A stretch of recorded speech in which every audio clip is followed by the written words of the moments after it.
जिंदगी कभी कभी ऐसे मोड़ पर लाकर खड़ा कर देती है जहां न आगे रास्ता दिखता है न पीछे लौटने की हिम्मत बचती है। आदमी सोचता है क्यों हुआ ऐसा मेरे साथ, लेकिन वक्त बीतता है और एक दिन वही चीज जो सबसे बड़ा दुख लगती थी वही सबसे बड़ी सीख बन जाती है।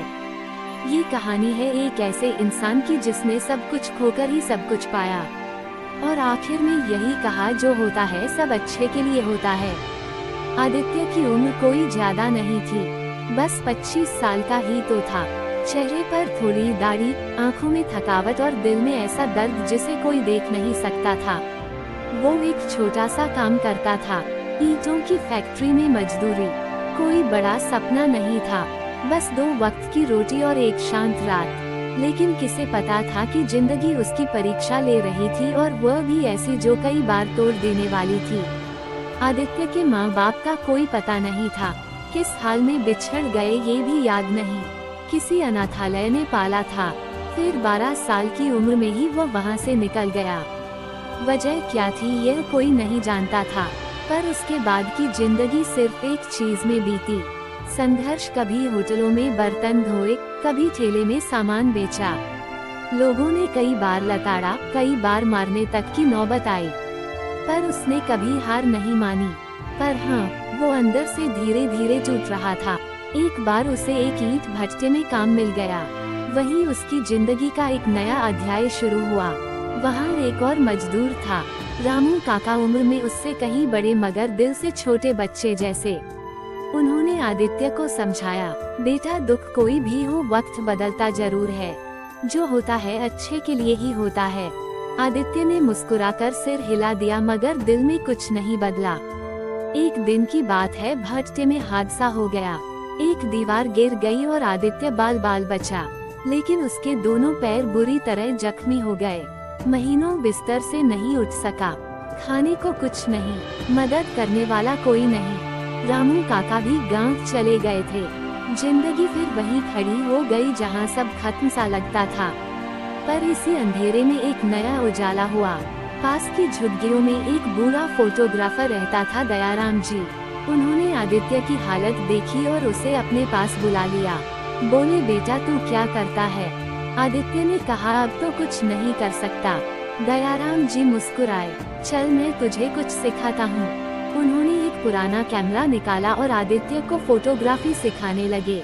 पहले तो आदित्य को कुछ समझ नहीं आया, लेकिन धीरे धीरे उसे रंगों से, रोशनी से, जिंदगी को एक नजरिए से देखना आने लगा। जैसे जैसे उसकी चोटें ठीक हुई, वैसे वैसे उसकी नजरें गहराई पकड़ने लगी। वो हर तस्वीर में एक कहानी देखने लगा, एक भावना, एक दिशा। उसने तय किया कि अब वह दुनिया को वैसा दिखाएगा जैसा वह महसूस करता है।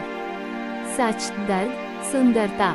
दयाराम जी ने उसकी पहली प्रदर्शनी लगवाई। बस 15 तस्वीरें, लेकिन हर तस्वीर में एक सच्चाई थी। लोग आए, देखा और दंग रह गए।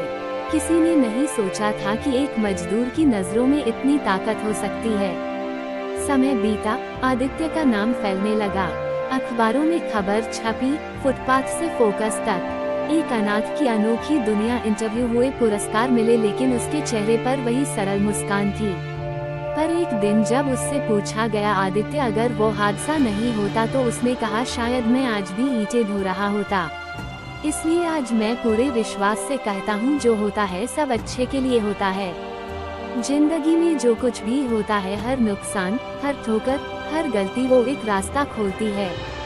उस वक्त लगता है कि सब बर्बाद हो गया, लेकिन वक्त के साथ समझ आता है कि वही मोड़ हमें हमारी मंजिल तक ले गया।